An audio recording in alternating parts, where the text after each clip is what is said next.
প্রতিদিন মন থেকে 5 বার পড়বেন, টাকা পয়সা আসতেই থাকবে ইনশাআল্লাহ। আলিফ লাম মিম লা ইলাহা ইল্লাহুল হাইয়ুল কাইয়্যুম।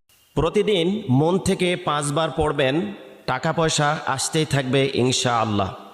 আলিফ লাম মিম লা ইলাহা ইল্লাহুল হাইয়ুল কাইয়্যুম।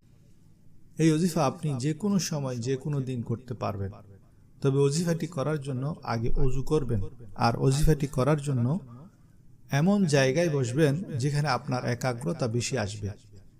প্রথমে আপনি 3 বার দরুদ শরীফ পাঠ করবেন, এরপর 100 বার এই কলমা হাসবুনাল্লাহু ওয়া নি'মাল ওয়াকিল পড়বেন এবং শেষে পুনরায় 3 বার দরুদ শরীফ পাঠ করবেন। এইভাবে পড়ার পর আপনি সিজদায় যাবেন, আর সিজদারত অবস্থায় আপনার মকসদ, আপনার হাজত, আপনার পেরেশানি ও মুশকিল দূর হওয়ার জন্য দোয়া করবেন, যার জন্য আপনি এই ওজিফাটি করেছেন। মনে রাখবেন, এই ওজিফাটি আপনি পরপর 21 দিন পর্যন্ত জারি রাখবেন।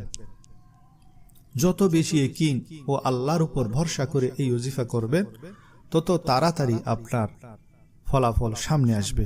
সন্তানের মাথায় হাত রেখে দোয়াটি 7 বার পড়ুন আর ফলাফল নিজের চোখেই দেখুন। সন্তান নম্র, ভদ্র, বিনয় হবে, মেধাবী হবে এবং সন্তান চক্ষু শীতলকারী সন্তান হবে ইনশাআল্লাহ। দোয়াটি হচ্ছে ইয়া আল্লাহু ইয়া বারুরু। কারো চেহারার দিকে তাকিয়ে এই দোয়াটি 3 বার পড়ুন, সে আপনার মায়ায় পড়ে যাবে, 100% গ্যারান্টি ইনশাআল্লাহ। আপনার একটা শেয়ারের মাধ্যমে অনেক মানুষের উপকার হবে। দোয়াটি রাতে ঘুমানোর আগে এই দোয়াটি 7 বার পড়ুন, আল্লাহ তাআলা আপনার মনের ইচ্ছাগুলো পূরণ করবেন। দোয়াটি হচ্ছে আল্লাহুম্মা গফিরলি ইয়া রব্বানা।